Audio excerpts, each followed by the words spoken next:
Era un compañero que siempre estaba pensando qué más podía hacer. Era muy dialéctico. Era un hombre entregado de siempre.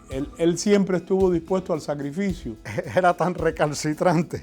Él tenía un sentido del humor extraordinario, era un gran compañero. Yo lo disfruté mucho como ser humano. Era muy pícaro para hablar. Era una gente que, por ejemplo, tú le presentabas a una señora y él decía, a sus pies, señora. Tenía madera de líder. Muy afable con sus amigos, muy carismático. Una sonrisa que contagiaba a los demás. Tenía facilidades para las relaciones públicas. Era un poco pueblerino, no se puede ocultar eso. Siempre con una sonrisa flor de labio. Ese era Pedro Luis Boitel. Creerán que es vanidad por mi empeño en renacer, es que hay frases por decir y mil cosas por hacer. Muriendo a plazos, viviendo en paz. Mi cuerpo es mi arma, es mi escudo, es mi puñal. Morir a plazos, vivir feliz. Mi mente es libre, mi alma también lo es. Aún muriendo a plazos, quiero ver un nuevo día. En Cuba, la juventud y en particular el estudiantado ha estado históricamente a la vanguardia de la lucha por la democracia. José Martí fue a prisión con 16 años. 8 estudiantes de medicina fueron ejecutados a solo 3 años de iniciarse la Guerra de Independencia. En 1933, los principales actores en el derrocamiento de la dictadura del general Gerardo Machado y Morales fueron los estudiantes universitarios. En el proceso, contrario al régimen del general Fulgencio Batista y Saldívar, también los estudiantes cumplieron un papel destacado, protagonizando una intensa lucha clandestina, atacando al Palacio Presidencial y alzándose en armas en las montañas. Ángel Cuadra estudió con el Pedro Luis Boitel adolescente. Mira, yo fui compañero de aula de Pedro Luis Boitel en el Instituto de Segunda Enseñanza del Vedado. Teníamos los dos, al ingresar en bachillerato, 13 años de edad. Su amigo de la infancia y años más tarde compañero de lucha, Jorge Daubar, describe cómo Boitel asume las responsabilidades familiares. Se convierte de hecho como en el padre, el sucesor, el que llena el hueco en la casa del padre es él, hasta el extremo que desde muy pequeño trata de ganar dinero para suplir la falta del padre. Él tuvo que dejar el instituto porque parece que fue por el fallecimiento del padre y se inscribió en el Instituto de La Habana, que daba cursos nocturnos, y se puso a trabajar. En él puedo señalar en aquel momento 3 características. Primero, la capacidad que tenía para ganar amigos. Después, indudablemente despuntaba un muchacho inteligente y que tenía facilidades para las relaciones públicas. Luis Boitel, su primo, afirma que los esfuerzos de Pedro Luis habían sido exitosos. La asociación del estudio con el trabajo le habían abierto los caminos a una vida profesional. Pedro Luis ingresa en la Universidad de La Habana a estudiar ingeniería eléctrica.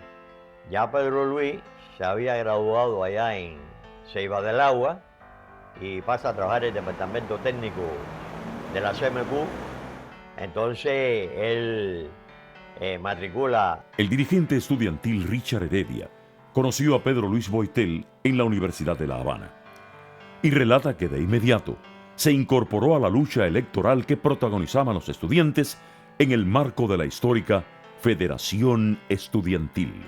En la Universidad de La Habana, en el proceso de elecciones que había en la Escuela de Ingeniería en el año 1950, curso 55-56, donde él aspiraba a delegado de curso de la escuela de 4º año de Ingeniería Eléctrica. En este periodo de la historia de Cuba, un amplio sector del estudiantado de todos los niveles de la enseñanza se enfrentaba al régimen de Batista. Roberto Perdomo destaca el relevante papel que como estudiante y trabajador Boitel cumplió en ese alto centro de estudios. Yo conocí a Pedro Luis Boitel en la lucha contra Batista, en el año 57. Y Boitel era uno de los más destacados de allí como luchadores. Pero empezó a tener una actividad política desde que entra a la universidad.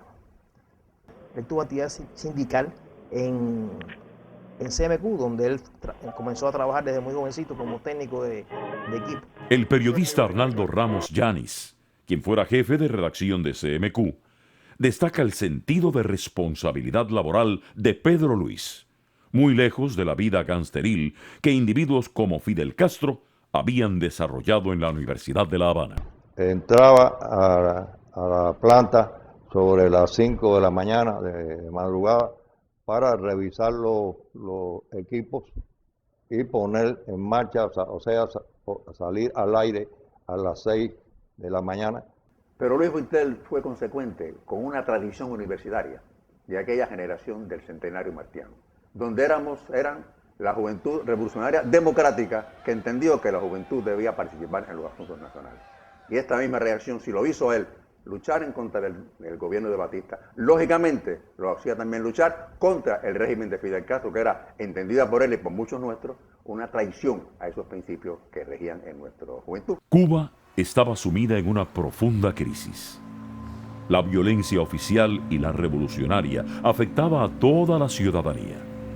Pero el mayor peligro lo enfrentaban aquellos que participaban en el movimiento clandestino. Situación que se agravó después del fracaso de la huelga revolucionaria del 9 de abril de 1958, que determinó el exilio en Venezuela de Pedro Luis Boitel y varios de sus compañeros de labores, entre ellos Néstor Penedo. El 29 de abril llegamos a Venezuela en la tarde y fuimos directamente a una casa que nos tenían preparada una conferencia de prensa. Conferencia de prensa que posteriormente me enteré que Boitel desde la embajada había hablado con unos amigos que tenía allá para que preparara la conferencia de prensa. Explicó todas las causas por las que se luchaba en Cuba, cuál había sido el motivo de nuestra salida y qué pretendíamos nosotros hacer allá en Venezuela mientras estuviéramos allí. Cuando Pedro Luis Boitel arribó a Venezuela, el régimen de Marcos Pérez Jiménez había sido derrocado y el país enfrentaba varios problemas de gobernabilidad. Amenazas de golpes militares y planes de grupos comunistas que querían destruir la incipiente democracia determinaron que Boitel, junto a otros exiliados, asumiera el compromiso de participar en la defensa de la democracia que lideraba don Rómulo Betancourt. Cuando el golpe de Estado a Golfo de la Arazaba, nosotros tuvimos la dicha de estar ahí. Y después tuvimos cuidando la universidad también tuvimos, pero Luis, el hermano y yo.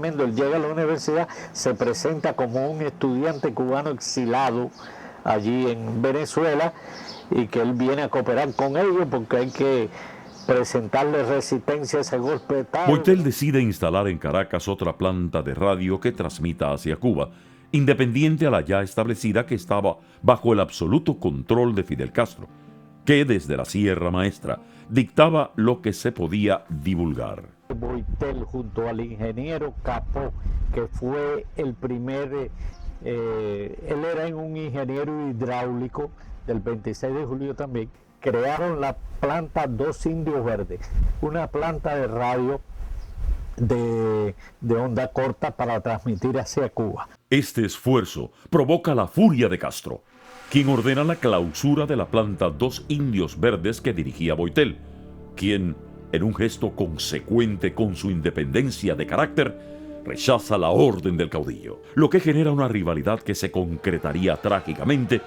pocos meses después del triunfo de la revolución. Pero en Venezuela había otra planta de radio del 26 de julio, que era la oficial, que era el Indio Azul.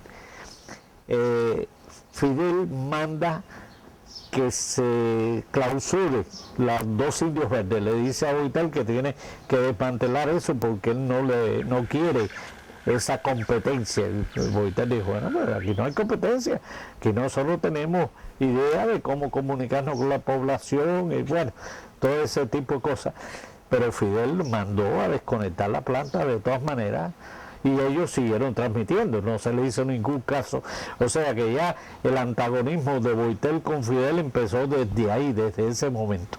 El 1 de enero de 1959 y los meses siguientes fueron días luminosos para la mayoría del pueblo cubano. Para otros, el inicio de una dolorosa tragedia. Sin embargo, es difícil imaginar otra jornada en nuestra historia si exceptuamos el 20 de mayo de 1902, en la que la alegría y la esperanza se fundieron hasta confundirse.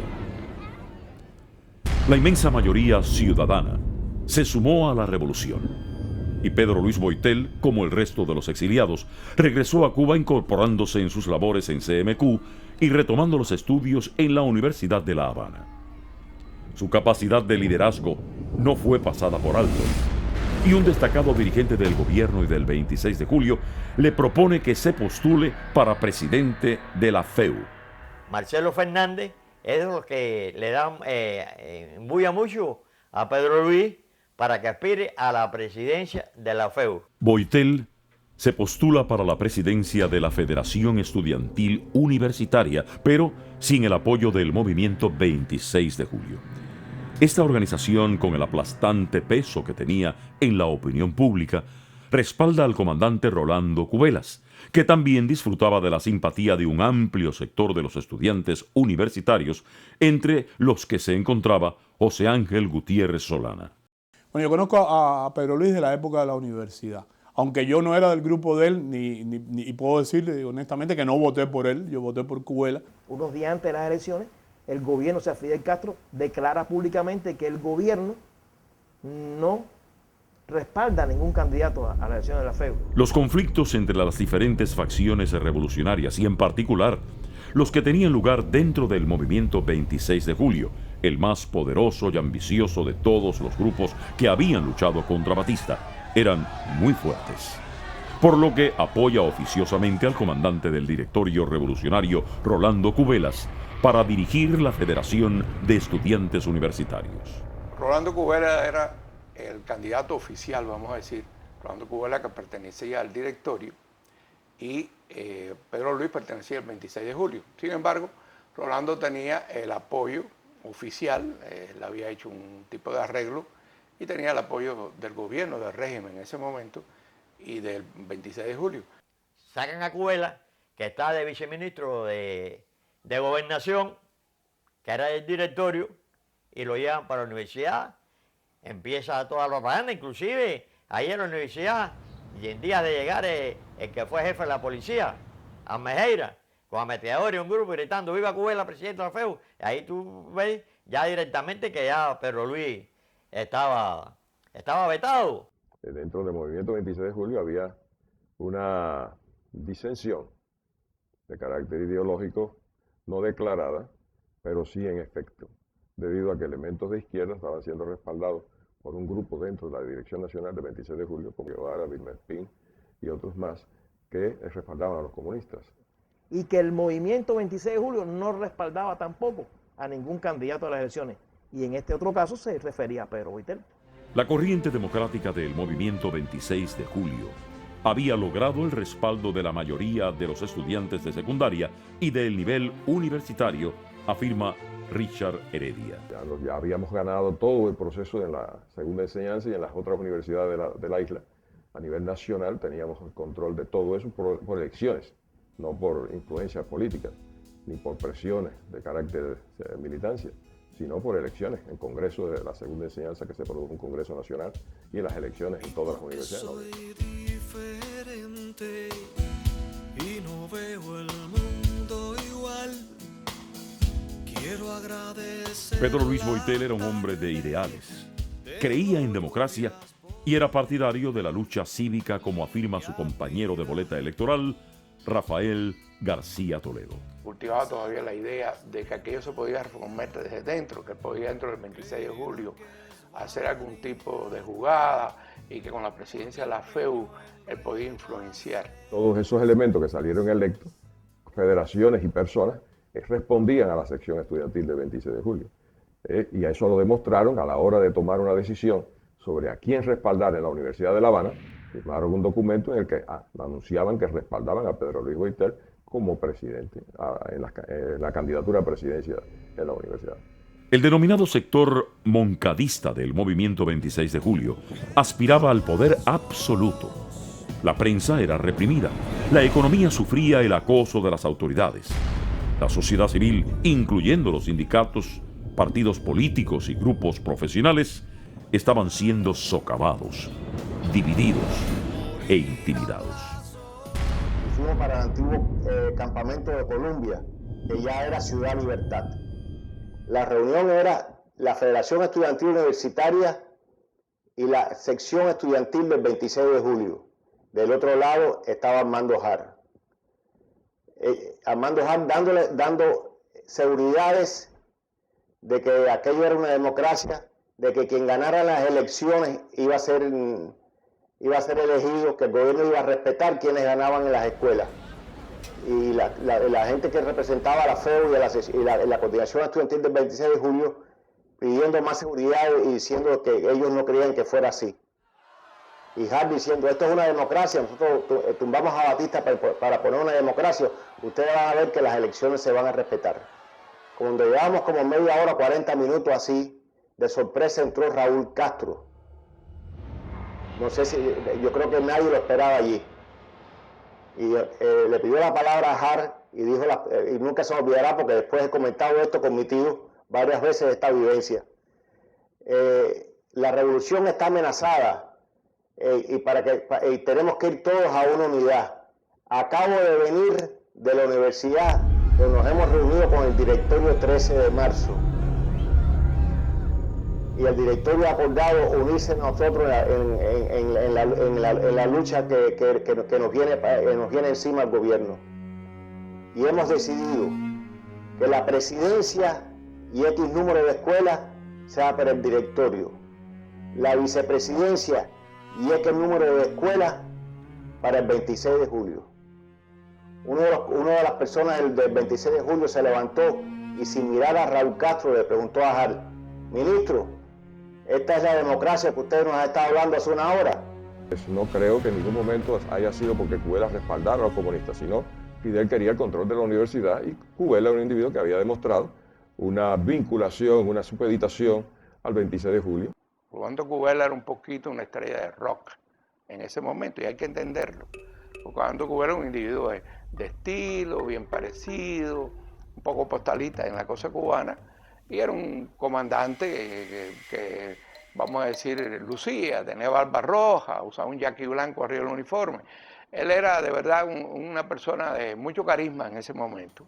Pero Luis no era así, en realidad. Pero Luis es un individuo con una intensidad tremenda, un idealismo tremendo que él y yo chocamos muchas veces. Mientras la histórica autonomía universitaria, que había caracterizado los altos centros de estudios de Cuba, desaparecía, los estudiantes militantes del Partido Socialista Popular con otros del movimiento 26 de julio intentaban confundir a los electores. Porque ahí se estaba ya definiendo el problema ideológico dentro del 26 de julio y con el respaldo de una cantidad de oficiales del gobierno que iban constantemente a la universidad. Después de haber salido publicado en la prensa a todas 8 columnas el respaldo nacional a Pedro Luis Boiter como candidato a la FED, principalmente a nombre del 26 de julio. Ricardo Alarcón, que pertenecía a la agrupación católica universitaria, lleva unos volantes que habían hecho los comunistas que le daban su apoyo a Boiter.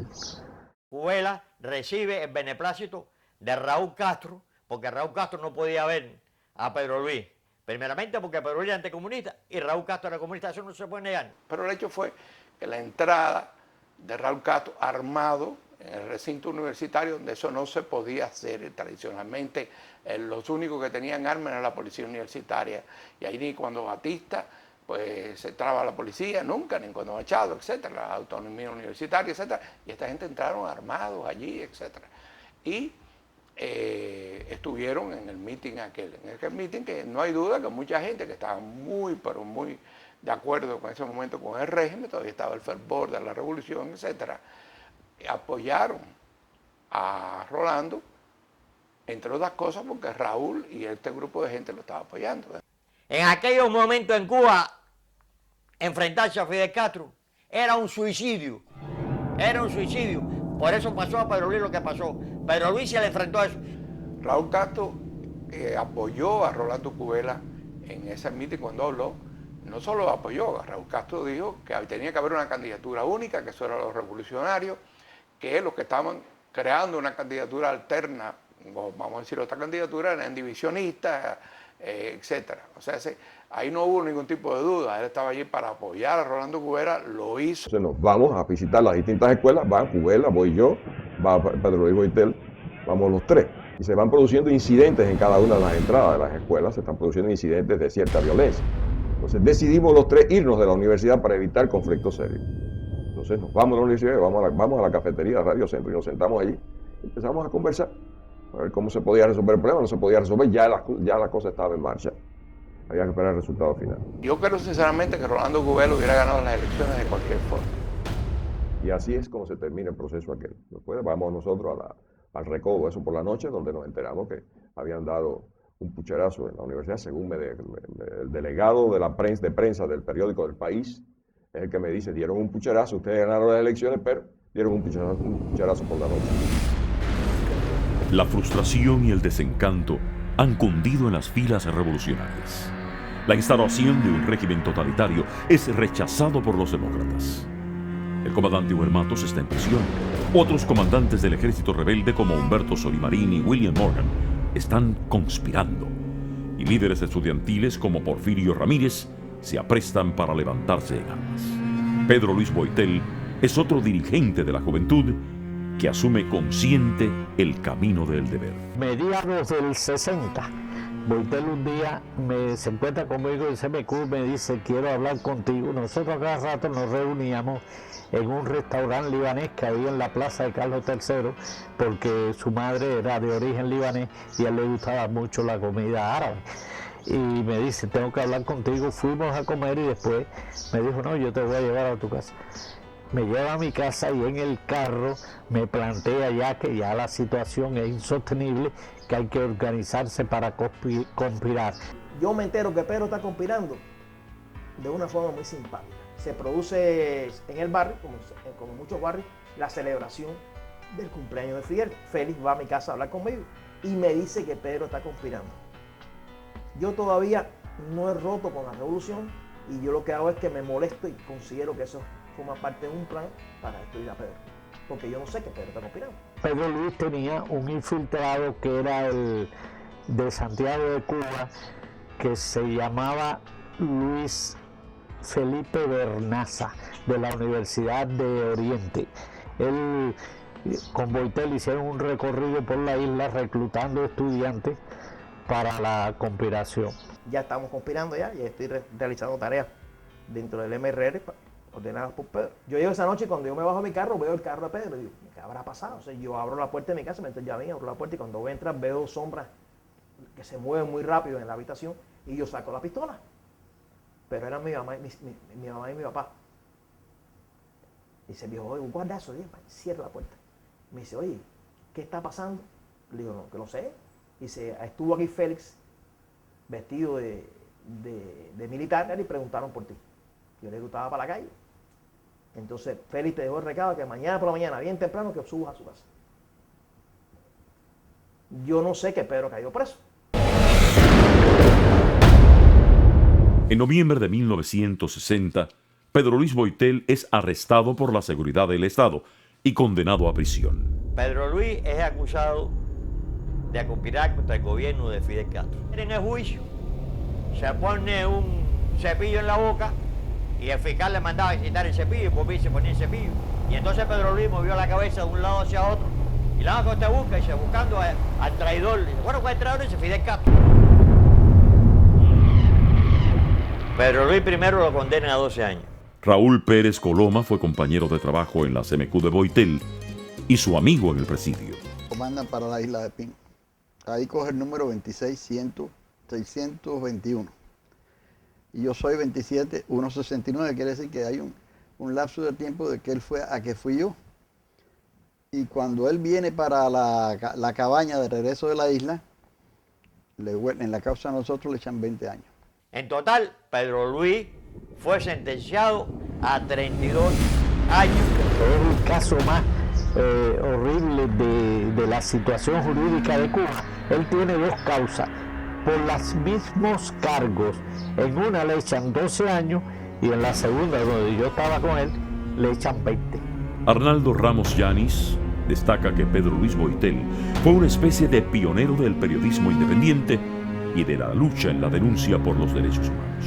En la prisión, cuando me lo encuentro en el patio 2 de la cabaña, una de las primeras cosas que me dijo, mira, yo estoy haciendo aquí, dirigiendo un periódico. Ese periódico se llamaba El Cubano Libre.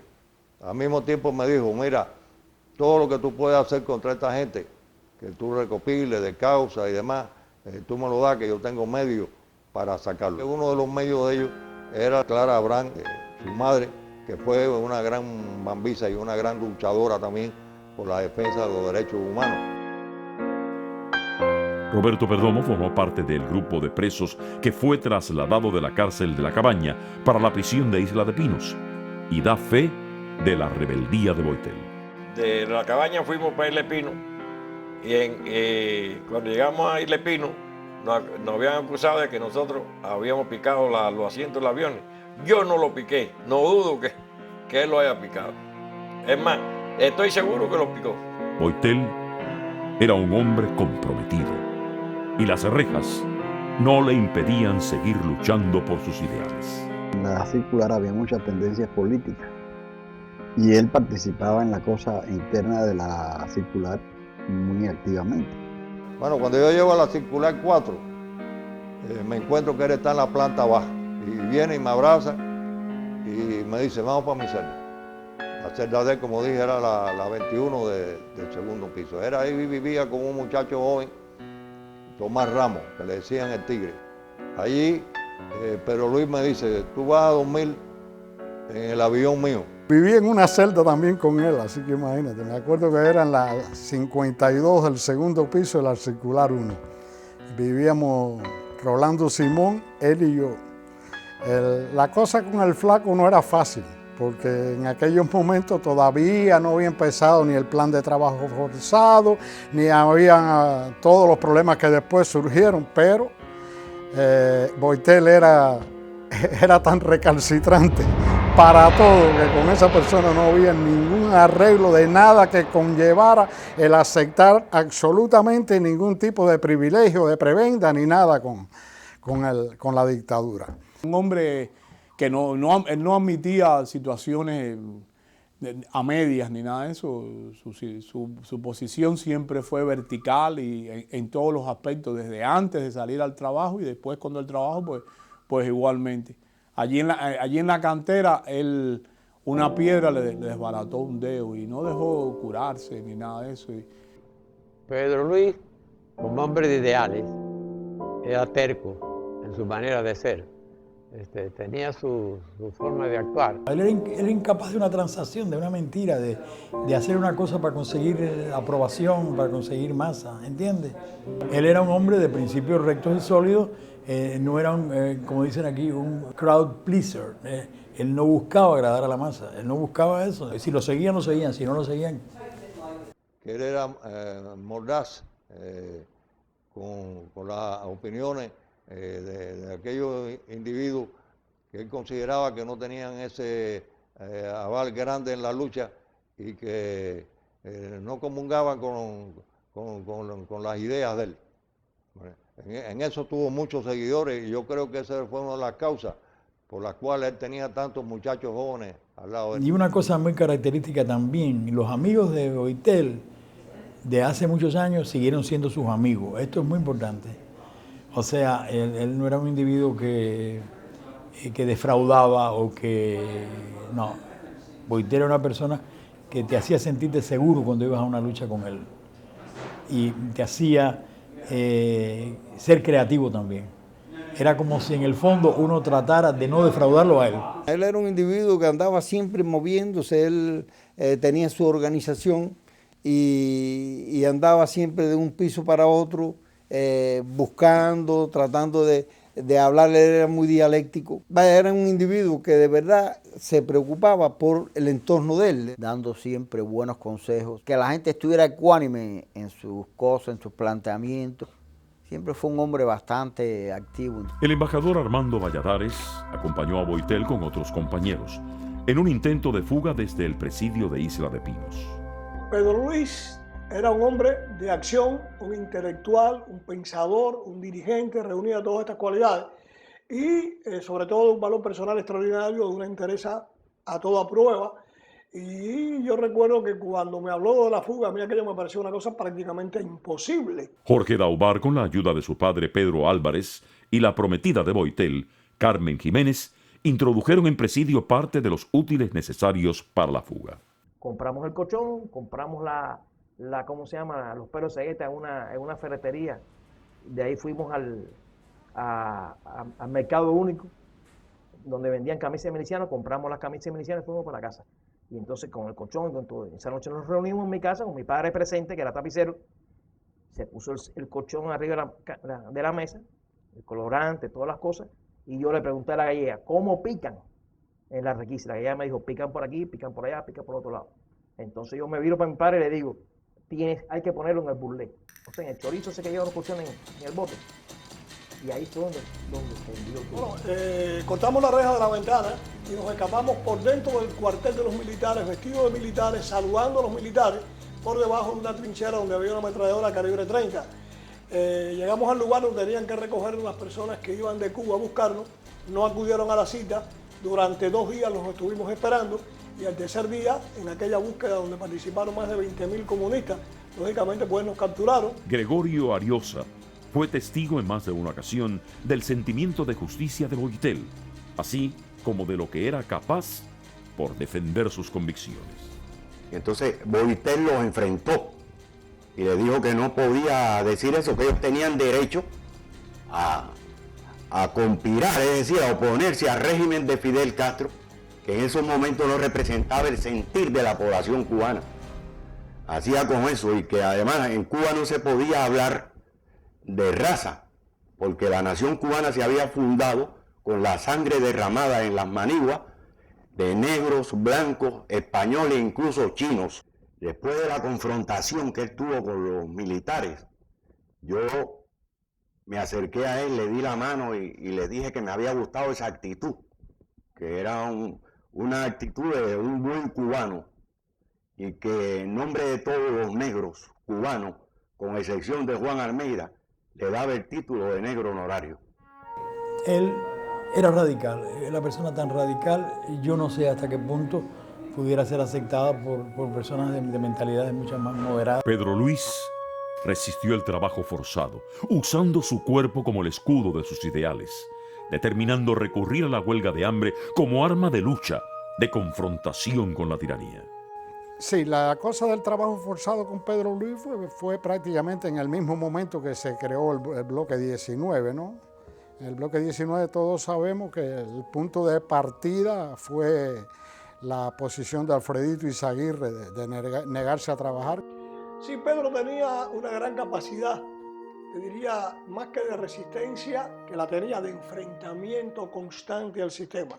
Recuerda que Pedro Luis, pues lo mismo participaba en una acción, que escribía un manifiesto, que mandaba denuncias sobre violación de los derechos humanos para el exterior, que utilizó, y fue el primero que lo hizo, la huelga de hambre como un arma en contra de los comunistas.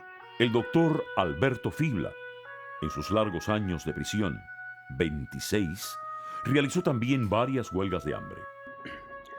Las huelgas de hambre son un proceso de deterioro pausado, pero muy lento, pero muy efectivo. Él hace la primera huelga de hambre precisamente cuando para buscarle más problemas lo sacan del bloque 19. Pedro Luis pues también aprovechó toda esa circunstancia del trabajo forzado, pero utilizando el método de la huelga de hambre. Los que teníamos que salir en el bloque 19 todos los días para el campo, pues sabemos que todos íbamos sujetos a la paliza del día. Y Boitel pues parece que fue un visionario. Y entonces lo trasladaron para otro bloque y ahí empezó la primera huelga. que duró todo el tiempo, o sea, ya él no salió más a trabajar. La huelga de hambre fue la salida que él dio a una protesta, a un plan de trabajo. Cuando llegó el plan de trabajo, pues unos dijeron, bueno, yo voy a actuar así. Él dijo, aquí hay que plantarse aquí. Y eso fue lo que hizo, plantarse. Cuando nos llevaron para el edificio 5, pues él estuvo allí, no salió nunca, ya él estaba en huelga de hambre y allí continuó hasta que lo trasladaron para la cabaña y vinieron todas las otras huelgas. En 1965, Pedro Luis Boitel es nuevamente trasladado para la fortaleza de la cabaña, donde también participa en varias huelgas de hambre. Lo incorporaron a él al grupo que estaba en la galera 23 de la cabaña. La galera 23 era un lugar de castigo. Obviamente casi era como un sótano.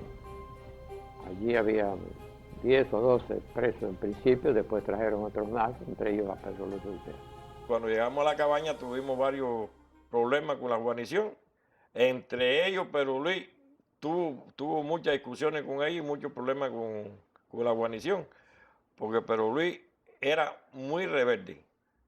Y participamos en la huelga de los 35 días y parecía talmente que no estaba ni en huelga, como que era un hombre delgado, ni se le notaba que bajaba ni nada. Siempre Pedro Luis fue Pedro Luis en huelga y en todos lados. El problema de las huelgas de hambre es que se sufre un deterioro progresivo y alarmante. En cuanto al tiempo que uno puede estar en huelga de hambre, pues antes de morir, se supone. Eso varía de acuerdo con la constitución de la persona. Y así todo. Tenemos el caso en la prisión de Luis Álvarez Díaz, un hombre muy fuerte, acostumbrado a hacer ejercicio, extraordinariamente musculoso, murió a los 13 días de huelga de hambre. Por ejemplo, también Robertico López Chávez estuvo inclusive en un calabozo ahí, en Isla de Pinos, y estuvo 73 días durante la huelga antes de morir. En la huelga aquella grande de 30 y pico de días que estuvimos sin ingerir alimentos, y una cosa que yo lamenté siempre es que cuando terminamos la huelga aquella, Boitel dijo que él iba a seguir en huelga. Ahí nos enteramos que él estaba en huelga de hambre. Cosa que no sorprendió a nadie porque ya te digo, él había hecho varias huelgas de hambre y además él era duro en ese aspecto. Él tenía sus ideas y si vamos a ver su muerte, pues él murió por sus ideas.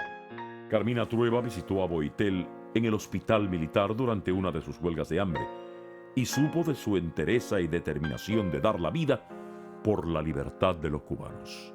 Y algo incomprensible de la dictadura cubana fue recibir un recado del hospital militar de Colombia, donde estaba Pedro Luis, para que fuera a visitarlo. Yo no lo conocía, no lo había visto nunca.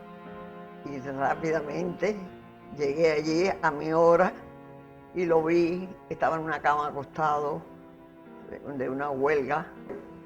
A mí me impresionó mucho en la forma que me dijo que estaba dispuesto a morir, que era una lucha que a él le había llegado muy hondo y que estaba dispuesto a todo. Ariosa afirma que cuando salió de la cárcel pudo trabajar en la denuncia internacional de la violación de los derechos humanos en Cuba y en particular sobre lo que sucedía en las prisiones gracias al entrenamiento que le había dado Pedro Luis Boitel. Cuando yo salí de la prisión, ya Boitel me había dado una orientación cómo se podía trabajar en la calle y cómo se podía hacer algo. Pero una de las cosas principales era denunciar los horrores que estaban sucediendo en la prisión. Y cuando salí fui a la agencia de prensa británica, la Reuters, y ahí con el corresponsal denuncié los horrores que había allí en la prisión. La fortaleza militar del Castillo del Príncipe pasó de bastión militar a prisión nacional para años más tarde prestar servicios como la cárcel de la provincia de La Habana. El Príncipe fue usado por la dictadura de los Castros para aislar prisioneros que en un momento determinado eran considerados especialmente peligrosos. Y por eso, Pedro Luis Boitel, luego de concluir una de sus muchas huelgas de hambre, fue remitido para una galera a la que no tenía acceso el resto de la población penal. Vivíamos escondidas de todo el presidio político nuestro e incluso de los comunes. No nos podían ver. Nosotros vivíamos aislados en la azotea del Príncipe, donde estaba la antigua zona de los locos, que le llamaban. Nosotros, los prisioneros políticos, el resto, nos encontrábamos en la sección número 5, muy próximo a ese lugar, y por necesidades que teníamos de comunicación, todos los días yo me mantenía en contacto con el grupo donde se encontraba Pedro Luis Boitel. El 1 de enero del 71, como a las 10 de la mañana, entraron una cama y la vistieron de nuevo. Enseguida surgió la especulación de quién podía ser. Uno creían que era Mario Chan, en paz descanse, otro que era el ex comandante Ramón Dín, el otro que era el ex comandante Rolando Cubera, y todo el mundo seguía dando opinión y eso. Y no llegaba el huésped que estábamos esperando para que nos acompañara allí. Y como alrededor de las 3:30 o 4:45, nosotros habíamos abierto 2 huecos en la lona para ver algo para afuera. Y como a las 4 de la tarde, creo que fue César Pal, que murió en paz descanse también, dijo, por allá vienen 2 militares con una camilla y un preso adentro. Y de pronto se abrió reja, brum, y entraron 3 militares adelante y atrás una camilla, que era Pedro Luis. Yo cuando lo vi no lo conocí, y un preso más. Pero entonces oigo a César que dice, a César Páez, mira Pedro, ¿qué tú haces aquí? Pedro Luis Boitel explicó que él venía del hospital militar donde él llevaba un tiempo allí, ya venía muy débil, Boitel era un hombre flaco y las huelgas esas acaban. Después se establecen alteraciones en todos los órganos a medida que pasan los días. Y uno de los más afectados es el riñón, precisamente el que produce o coadyuva a que la persona ya se vaya deteriorando y se vaya acercando a la muerte. Carmelo Cuadra murió durante una huelga de hambre cerca de Pedro Luis Boitel. Su sacrificio, según contó el propio Boitel, en alguna medida le dio un nuevo plazo a su existencia. Cuando muere Carmelo, me dice Pedro, dice, oye, los gritos que Carmelo daba de sufrimiento y de dolor eran angustiosos. Vaya, aquello era para taparse los oídos. Y es que ellos estaban pasando la sonda constantemente. Y la sonda parece que le perforó el hígado. O le hizo algo en el hígado que lo provocó unos dolores espantosos. Y así murió Carmelo, con unos dolores, pero horribles. Carmelo estaba en un cubículo y Pedro Luis estaba en el otro más allá. Ellos nunca se pudieron hablar. Pero Pedro Luis oía. Después él me lo contó. Dice, yo pensé que me tocaba a mí. Incluso yo estaba dudando si me pasaban la sonda o no me la pasaban otra vez. Yo quería que o ya terminar una vez. Pero ahí fue cuando vinieron ellos y le dijeron, ¿qué es lo que tú quieres? La ropa civil, esto, te lo vamos a todo. Cuando llegó al Príncipe, al Castillo del Príncipe, se reunió con nosotros, yo le di mis consejos, le dije, óyeme, eso de la ropa de civil, te distancia de los presos. Dice, bueno, yo me la gané Uber, está bien, pero ten cuidado, porque esta gente son muy malos, me refiero a los carceleros, son muy malos, y lo que quisieran es verlo a uno convertido en un cadáver. Está bien, pero a mí me respetan. Los esbirros de la prisión no cesaban de acosar a Boitel, y por eso varios de sus compañeros de la galera de El Príncipe consideraron que las acciones de varios oficiales de la guarnición tenían como objetivo provocarle para que se declarase en huelga de hambre y dejarle morir. El teniente Valdés, que es de la seguridad del Estado, que nos atendía a nosotros allí en el Príncipe, a veces entraba a la galera y se ponía a hablar, a conversar. Nosotros, la gente le preguntaba. Entonces, después que trajeron a Boitel con nosotros, él fue un día allí y se puso a decir, no, porque estamos cansados ya de Pedro Luis. Ya nosotros estamos cansados y en la próxima huelga que anda se tiene que morir, como se tenía que morir en esta. Después de una fallida visita, que vienen y le dicen, óyeme, ahí están tus familiares, ponte la ropa que nosotros te exigimos que te pongas para llevarte. Dice, no, yo no me la voy a poner. Entonces por fin no tuvo visita y al otro día se declara huelga de hambre. En repetidas oportunidades se dio el caso de que iba Clara a ver a su hijo, a ver a Pedro Luis, y él no lo podía ver porque estaba en una huelga de hambre. Ese día al amanecer, él cogió el desayuno y lo botó por el baño. Después yo estuve observando eso. Después el almuerzo lo obligó, la comida también. Y está raro esto, aquí hay algo.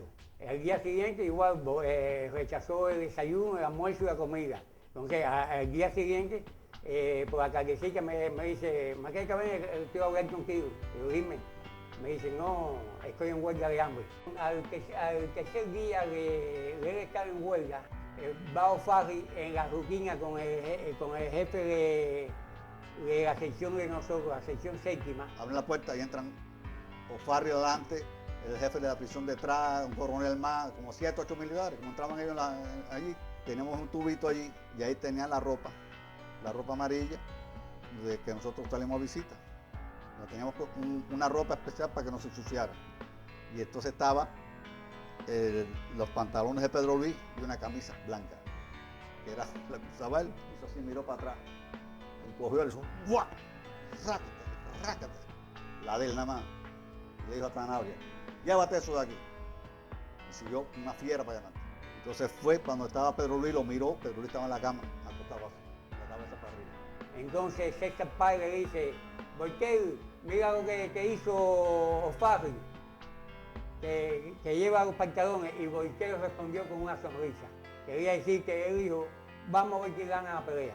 Boitel tomó la decisión de iniciar otra huelga de hambre con plena conciencia de las posibles consecuencias.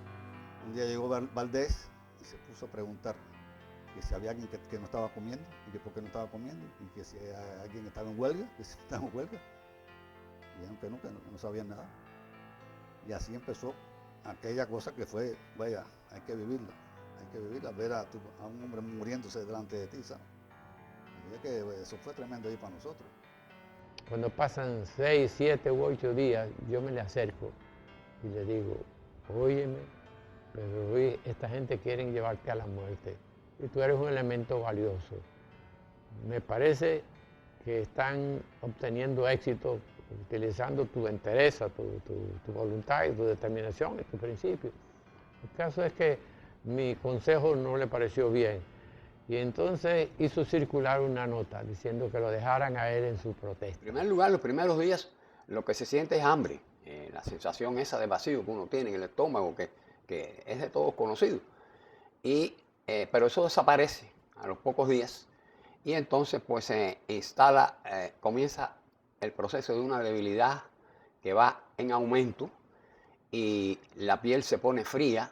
Eso es la hipotermia, cuando el organismo resiste muy mal la hipotermia, o sea, la frialdad. Como a los 15 días vino el director con Valdés, llegó a él y le preguntó, Boitel, ¿cómo está? Boitel le dijo, estoy muy bien. Y se volvió a poner un paño que se ponía en los ojos. Y el director salió de allí bravísimo con él, porque Boitel lo tiró a basura. La familia de Boitel, siempre pendiente de la situación, recurrió en varias ocasiones al nuncio apostólico de La Habana, Monseñor Sachi, para que intercediera a su favor ante las autoridades. En una de las veces que fuimos a ver el nuncio apostólico, en la última huelga de Pedro Luis, en la última,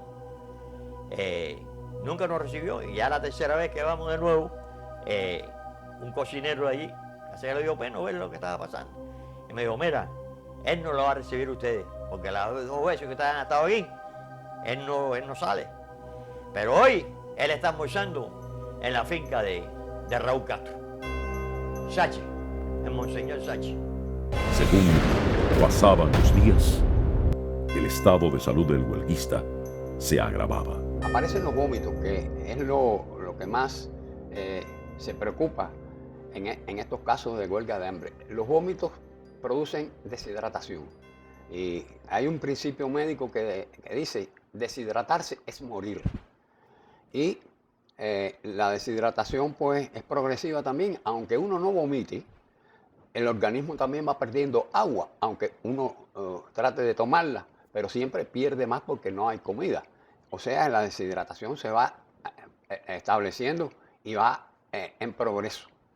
Llega un momento que ya eso en el organismo se establece una situación que es conocida como una acidosis metabólica, producto precisamente de la pérdida de agua, y junto con la pérdida de agua una serie de elementos, entre ellos el sodio y demás, que son los que contribuyen a producir en el organismo las alteraciones que van a presentarse a partir de 15 o 20 días.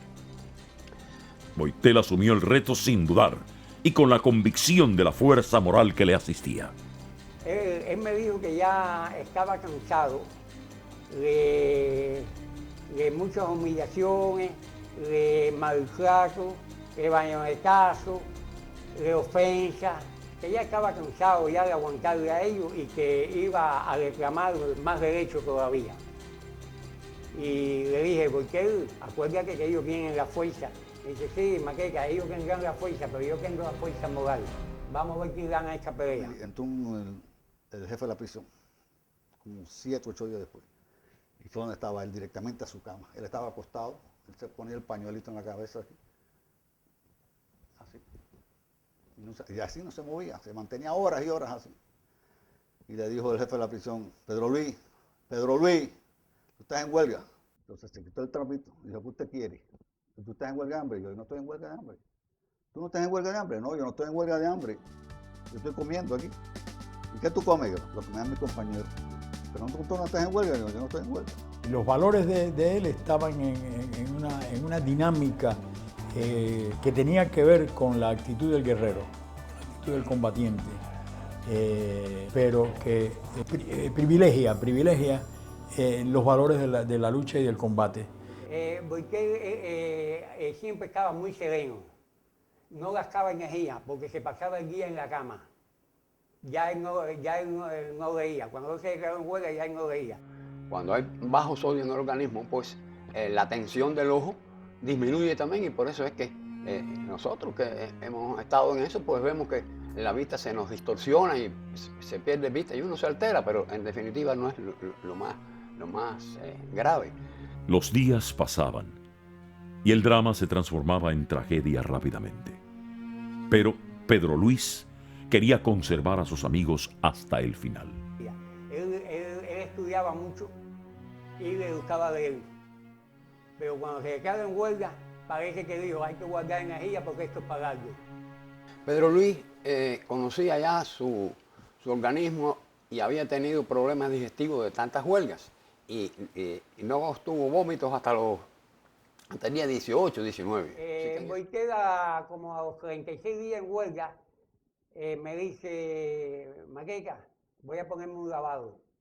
Le digo, ¿cómo, Boitel? ¿Lavado? Sí, quiero que me lo ponga. Le digo, no. Yo no le pongo un lavado porque eso que puede costar la vida. Entonces llamó a Bruce y a Rafaelito y los dos fueron para el baño. Y nosotros estábamos rezando como a las 7 de la noche. Y yo estaba rezando, pero estaba rezando y al tanto nada más de lo que estaba ocurriendo en el baño. Le pusieron el lavado y cuando terminaron de poner el lavado, le dio un desmayo. Hubo que cargarlo, hubo que suspender el rosario y llevarlo para la cama a eso, echarle fresco con un cartón. Entonces, yo esa noche no fui a verlo. Entonces por la mañana me llamó cuando se despertó. Maqueca, ven acá. ¿Te pusiste bravo conmigo? Y sí, tengo que ponerme bravo contigo, mira el susto que no hiciste pasar. La acción sobre los nervios sí es la que más lleva hacia la muerte. Los nervios, en todo el organismo hay nervios. Y entonces pues se establece la polineuritis y ya esa misma situación se va adhiriendo a cada uno de los órganos de nuestro cuerpo. Y así ya se puede decir que después de 20 días uno está agonizando. Varios compañeros de Boitel afirman que el gobierno había decidido su muerte y que Boitel había aceptado el reto de morir o vencer. Un oficial de la prisión que se acercó a mí para confesarme su malestar con el propio sistema que él estaba representando, me comunicó de que la orden que tenían oficialmente era dejar morir a Pedro Luis Boitel durante su huelga de hambre, y me pidió que yo me comunicara con ellos y les transmitiera esa noticia, a ver si había alguna forma de que convencieran a Pedro Luis de que abandonara su huelga, pero ya era una determinación irrevocable. Él había decidido inmolarse, había decidido entregar su vida en una justa protesta por las condiciones tan adversas y las violaciones sistemáticas contra los derechos humanos. Si se inmoló o no se inmoló, es muy difícil pasar un juicio de ese tipo. Y tal vez estaba ya harto de aquello y dijo, ya pues ya me voy a morir, voy a hacerlo como quiero hacerlo yo. Cuando él, antes de morir, ya cuando llevaba de 45 días en adelante, y te lo puedo decir yo porque estuve 44 días en otra ocasión en huelga, y yo más o menos me daba cuenta, pero ya después de los 45 días ibas perdiendo la noción, y ya él era un cadáver, ¿sabes? Él era muy aseado, él se bañaba todos los días hasta que pudo. Después me dijo, Maqueta, ya no puedo bañarme más, yo quiero que tú me laves un poco y eso. Y yo dije, yo le lavo, y lo lavaba y yo le ponía la laca para que él orinara y todo eso. Y le bocaba el orín, lo atendía, le daba agua, todo eso.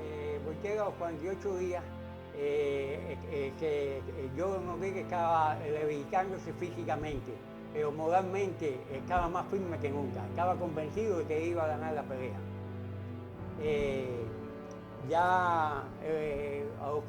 Al día siguiente, a los 49, orinó sangre. Yo le puse la y orinó sangre. Yo la boqué y no le dije nada. Entonces volvió más tarde a orinar, como 2 horas después, orinó y volvió a orinar sangre. Y entonces me dice, ¿qué pasa? Y digo, no me pasa nada. Me dice, ¿qué? Estoy orinando sangre. La familia Boitel, junto a sus compañeros de presidio, recurrieron a medios de prensa internacionales para hacer conocer la agonía de Pedro Luis. Cuando Pedro le faltaban días para morir, Clara como madre, parece que sentía eso. Y me dijo, Arios, hay que denunciar esto. Entonces fuimos a la agencia de prensa francesa, en la calle O, y ahí, frente al corresponsal francés, el periodista, Clara lloró, gritó y denunció lo que le estaba pasando al hijo, que ella sentía que se lo iban a asesinar. La voluntad de Boitel no flaqueaba. Cada día, su decisión era más firme. A medida que iban pasando los días de la huelga y se deterioraba más, estaba más firme, Siempre, ni siquiera hablábamos con él, en el gesto se veía que estaba dispuesto a morirse, reclamando lo que él consideraba que era su derecho. Es propiamente uno de los mártires, quizás de las figuras más señaladas en el martirologio de la prisión cubana, la prisión política cubana. Entonces él estaba acostado ahí y se lo decía Maqueca. Maqueca, esto es hasta el final. Esto ya no hay cambio ya. Los últimos 3 días él no habló. Entonces en esos últimos 3 días, desesperado, las moscas empezaban ya a volar. Hubo una mañana que yo marqué 17 moscas. Ya se posaban en los labios llenos de sangre y uno las pancaba y trataba de matarla y se que iban, y eso fue unos días terribles para uno. Yo, la última semana casi no comíamos allí, yo y los demás compañeros. En Pedro tuvimos ese mismo cuadro, se fue disminuyendo su fuerza, se fue alterando, él mantenía su criterio, él era un hombre de una voluntad extraordinaria. El espacio entre la vida y la muerte se cerraba. El día 50, como te dije, él habló conmigo como a las 11 de la noche y me dijo, Maqueta, quiero que me haga un favor. Los libros míos, guardia me encojaba ahí. Diga a mi mamá que la quiero mucho, que la ha hecho sufrir, pero que la quiero mucho. Cuídame a cuando tú puedas y que buen amigo de mi hermano Armando. Y darle esta fotografía a mi mamá. Esa fue lo último que le dijo. A partir de ese momento, ya él no habló más. El día 51, vomitó en 2 oportunidades sangre de nuevo, orinó sangre. Uno dice que está agonizando cuando va camino de la muerte. La agonía también es distinta en cada persona. Unas personas están agonizando como yo he visto compañeros nuestros, y te hablan directamente y hablan con uno y se manifiestan y se comunican. Pero el camino es ese, es hacia la muerte. La crueldad y el sadismo del régimen no solo eran contra Pedro Luis. Su madre también era víctima de la besania de los esbirros, como relata la exprisionera política Amparo Ruiz. Ella recibía llamadas que la atormentaban y a veces me decía, yo no sé si es verdad lo que me están diciendo o es mentira. El plazo se vencía. La agonía era irreversible. Entonces él hacía señas así, entonces con la mano, porque el que quiere no hablaba, que como que quería un masaje. Después hacía así la mano para los labios, entonces yo cogía un algodón con un poquito de agua y se lo pasaba por los labios y se veía que sentía un alivio. Y así por señas, los últimos 2 días, 51 y 52, era todo a base de señas él. El sacrificio de Boitel, su entrega a la causa por la que dio la vida, llevó a sus compañeros a reclamar la asistencia médica que él nunca quiso pedir. Había allí un silencio de todos los compañeros, un respeto por él, todo el mundo preocupado. Ya no se podía más, entonces a los 53 días yo determiné, llamé a Quirano, que era Quirano Gómez, que era el jefe de la DEA de nosotros, a Quirano, bajo mi responsabilidad, reúne el personal de la DEA y que de parte mía, bajo mi responsabilidad, hay que llamar a la dirección del penal y que se lleven a Boitel de aquí. En una de las huelgas de Pedro Luis, la última, dice que ella sentía en su corazón el deseo de dar una vuelta por aquel lugar. Dice, y cuando miré para allá arriba, no sé a qué lugar ella fue. Dice, miré para allá arriba y lo que yo vi fue los buitres. Yo sentía que a mi hijo le estaba pasando algo. Se mandó a buscar a Valdés, que era el teniente jefe de seguridad, y se demoró como 1 hora en venir, pero como a las 12 entró el sargento para abrir el patio. Ya nosotros no estamos saliendo ni el patio a coger el sol allí, el patio allí, y entonces fue allá, se dirigió allí el sargento ese y vio a Boitel con la boca abierta llena de sangre y la cabeza hacia atrás, y se asustó y casi salió corriendo. Y como a la hora se apareció Valdés,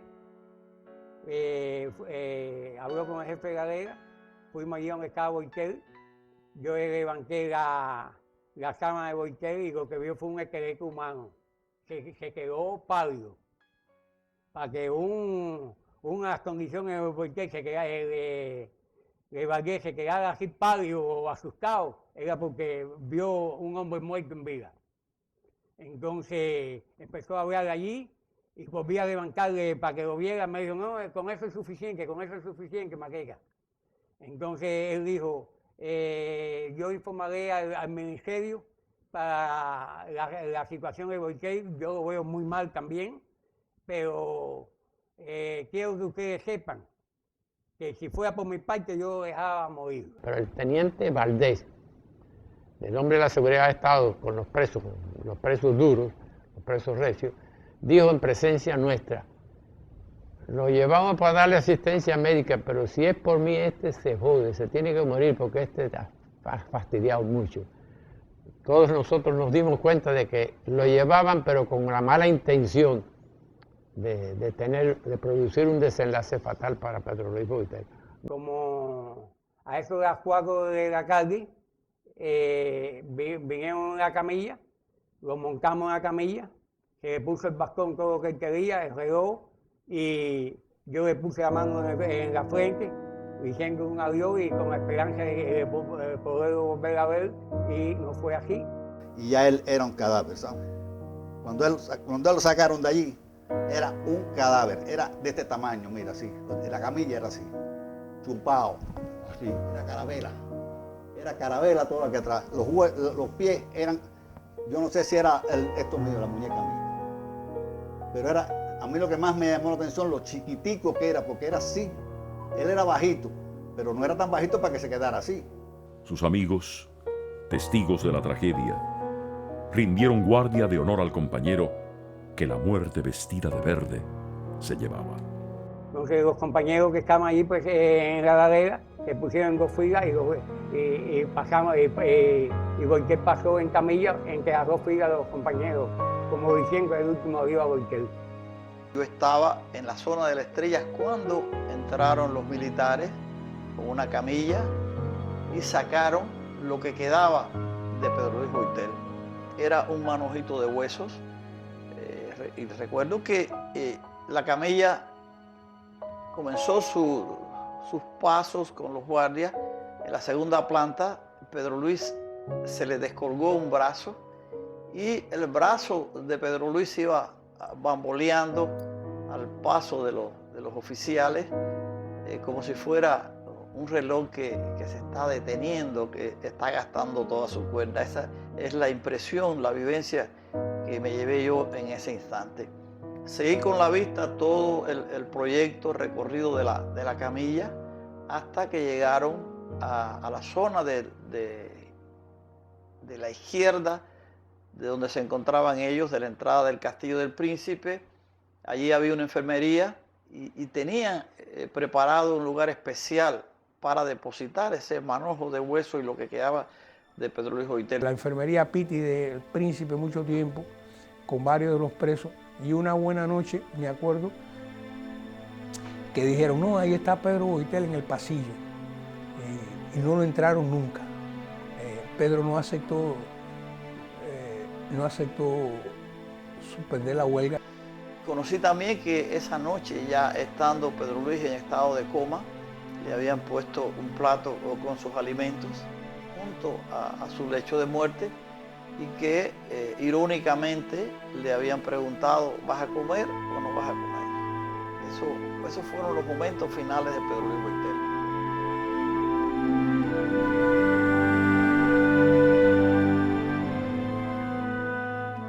A pesar del tiempo que ha transcurrido, para mí estos recuerdos son desgarrantes.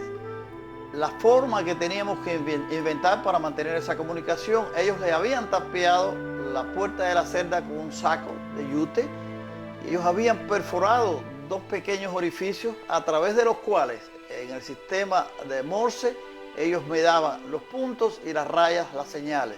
Yo, que no tenía ese impedimento, le transmitía como si estuviera jugando con las rodillas, con una mano le daba los puntos, con otra le daba las rayas, al extremo de que oficiales llegaron a pensar que yo estaba loco, pasándome mucho tiempo allí jugando prácticamente con mis manos.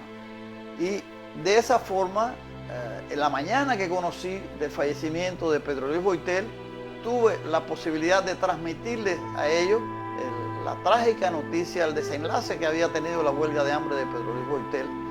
Familiares, amigos y compañeros de presidio enfrentaron la represión y le rindieron tributo a su memoria a pesar de las amenazas de entrega.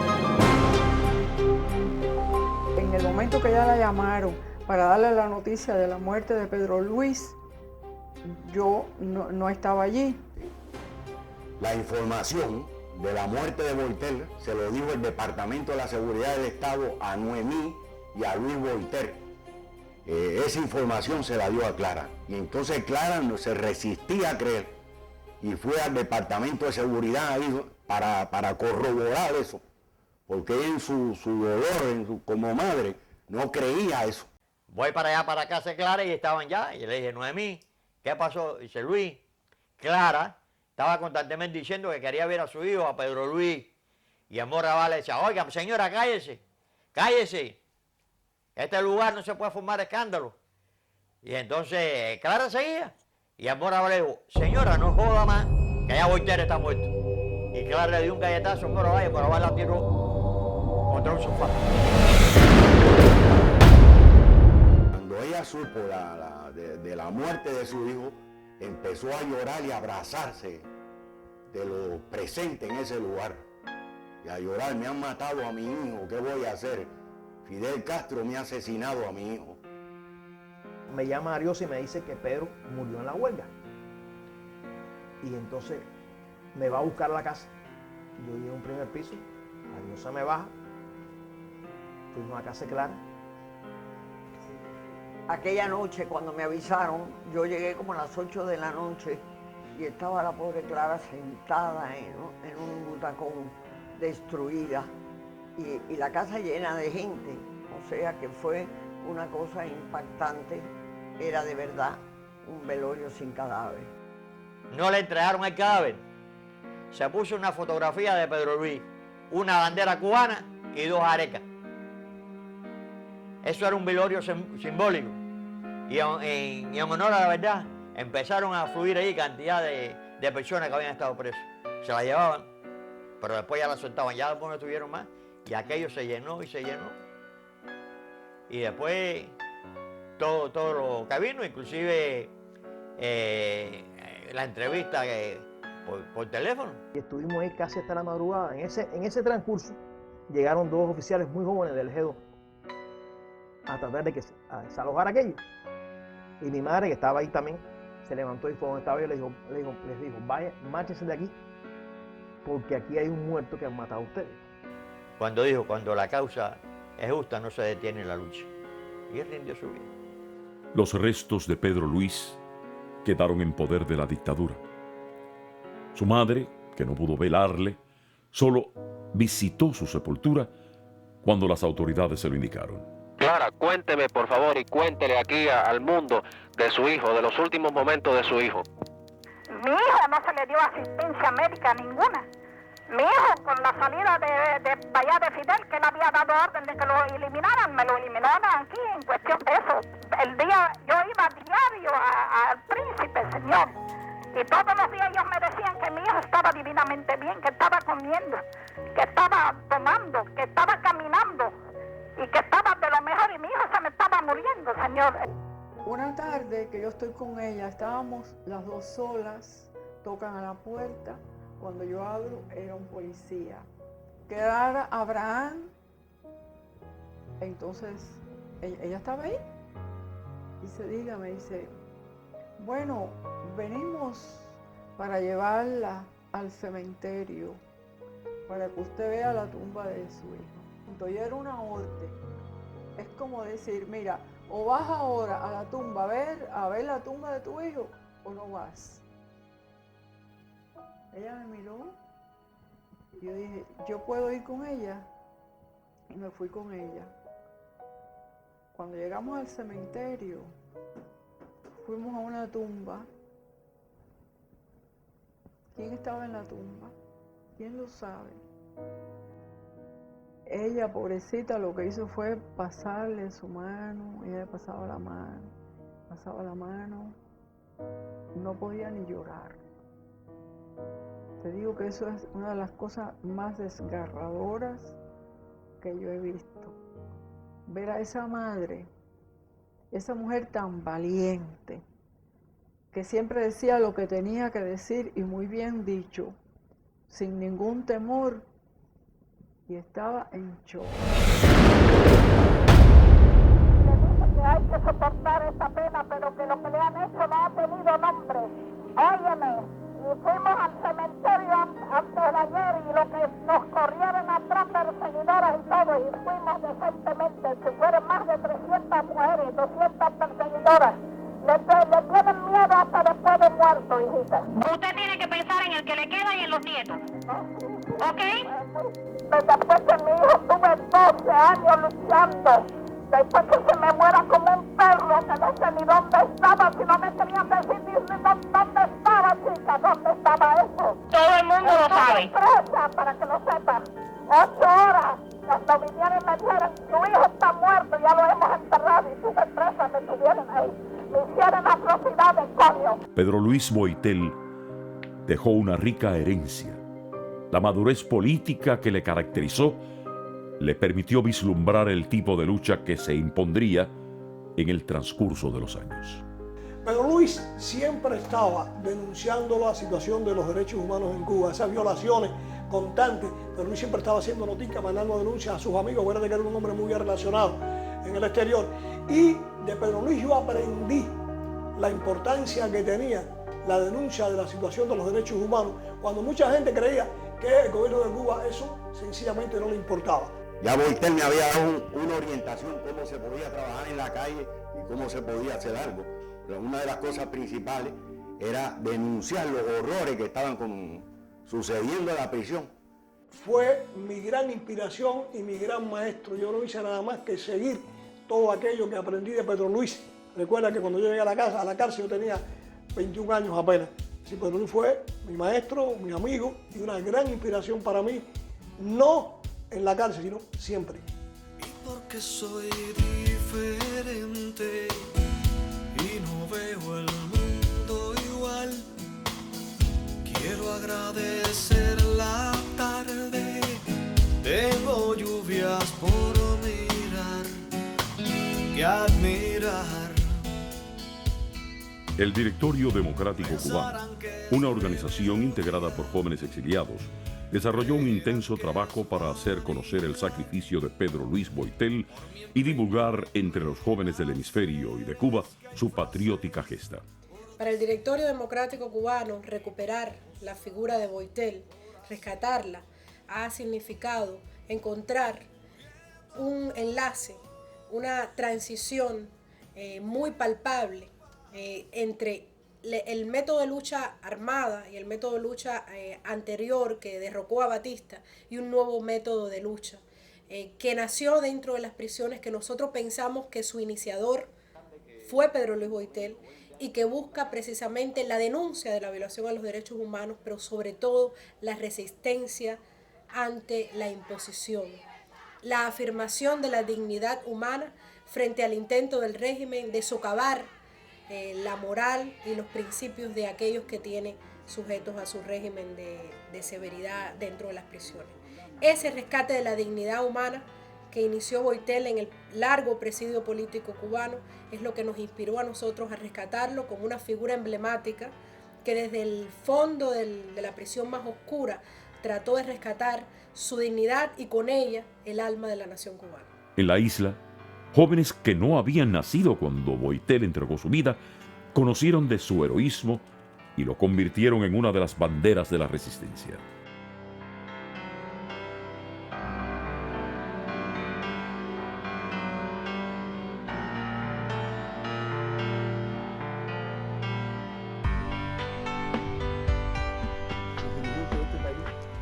A la prisión Kilo 8, la especial de Cuba. Y ahí conocí a Antunes. Hicimos varias huelgas de hambre y ya a mediados de año, pues debido a una idea que partió de Antunes. Berta Antunes, hermana de Jorge Luis García Pérez Antunes, evoca cómo su hermano, rodeado de un grupo de jóvenes prisioneros políticos, más de 20 años después de la muerte de Pedro Luis, constituyen el presidio político Pedro Luis Boitel. Se constituye la organización Pedro Luis Boitel en la prisión Kilo 8 en la provincia de Camagüey. Ha sido siempre un orgullo para mí haber sido fundador e iniciador del presidio político Pedro Luis Boitel en la prisión de Kilo 8. Descubren a esta persona que pasa a ser bandera del presidio político cubano, Pedro Luis Boitel. Ellos pues lo conocen, es como decía la propia seguridad del Estado, ¿quién desempolvó esta historia? Bueno, pues la desempolvaron los presos políticos en esa prisión. Damos porque Berta Antunes fuera presidenta y me enorgullece porque nos representó excelentemente. Nos agrupamos en una organización y le pusimos por nombre Movimiento Nacional de Resistencia Cívica Pedro Luis Boitel. Le pusimos Pedro Luis Boitel, bueno, porque éramos las voces de ellos y ya ellos eran el presidio político cubano Pedro Luis Boitel. Mi madre, Milagros Bárbara Díaz González, que fue delegada de las provincias Ciego Camagüey. Cuando los presos políticos convocaban a una huelga de hambre, nosotros los familiares que habíamos iniciado el Movimiento Nacional de Resistencia Cívica Pedro Luis Boitel, pues convocábamos a estar fuera de la prisión. Allí nos sentábamos, leíamos libros, pero la guarnición del penal siempre se veía preocupada. Los seguidores de la memoria de Boitel se dedicaron a investigar sobre su vida y su muerte. Y un día decidieron ir en busca del lugar donde descansan sus restos.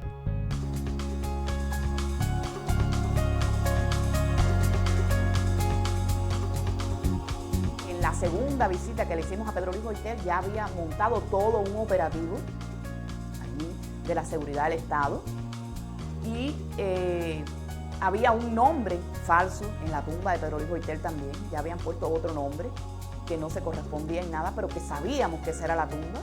Y aún así con ese nombre allí continuamos yendo y allí continúa yendo la oposición cubana. Este 25 de mayo, allí fue la oposición cubana. Allí se le rinde homenaje a ese mártir al que creo que todos los cubanos debemos conocer y convertirlo finalmente en nuestra bandera, porque fue una persona que supo sacrificarse, supo darlo todo por nuestra patria, por la libertad, por un cambio, porque Cuba no se convirtiera en lo que es hoy. Pero Luis Boiter simboliza la resistencia de otros hombres que incluso al igual que él cayeron dentro de la cárcel.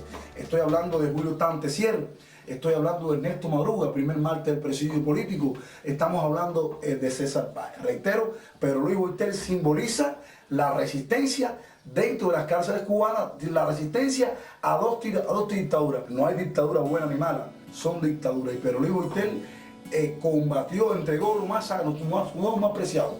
Primero la libertad y después su vida en aras de esta causa. Por tanto, más Boiter significa para nosotros lo que es, y un símbolo. Porque soy diferente y no veo el mundo igual. Quiero agradecer la tarde, tengo lluvias por mirar y admirar. Pensarán que es rebeldía, creerán que es vanidad. Por mi empeño en renacer es que hay frases por decir y mil cosas por hacer.